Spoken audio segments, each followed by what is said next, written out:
ভাবে নামাজ পড়ো যেই নামাজের মধ্যে আছে মনোযোগ, ওই নামাজ পড়ো যেই নামাজের মধ্যে আছে ভয়। তুমি নামাজটা পড়তে হবে এমন ভাবে বন্ধু, একজন নামাজে দাঁড়ালেন, বন্ধুরে আমার নামাজে যখন তিনি দাঁড়ানোর পরে তিনি বলতেছেন আমি নামাজটা এমন ভাবে পড়তে চাই। কিভাবে পড়ি? কই আমি নামাজটা এমন ভাবে পড়ি, যখন আমি নামাজে দাঁড়াই আমার কাছে মনে হয় আমি ফুলচেরাতের পোলের উপর দাঁড়িয়েছি।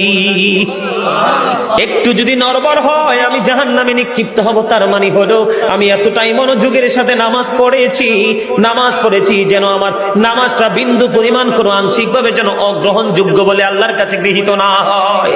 তিনি বলতেছেন আমার কাছে মনে হয় রে এটা আমার জীবনের শেষ নামাজ। আমি এতটা ভয়, এতটা আতঙ্ক নিয়ে, এতটা তাকওয়া নিয়ে নামাজ পড়ি। আমার কাছে মনে হয় আমার পিছনে যেন আজরাইল দাঁড়িয়ে আছে, ডানে বামে সালাম ফিরাতে দেরি রে, আমার কাছে মনে হয় আমার প্রাণ পাখিটা কেড়ে নিয়ে যাবে। আমি যখন নামাজে দাঁড়াই আমার কাছে মনে হয় আমি যেন বাইতুল্লাহর সামনে দাঁড়িয়ে আছি। আমার কাছে মনে হয় আমার ডান দিকে জান্নাত অবস্থিত, বাম দিকে আমার জাহান্নাম অবস্থিত।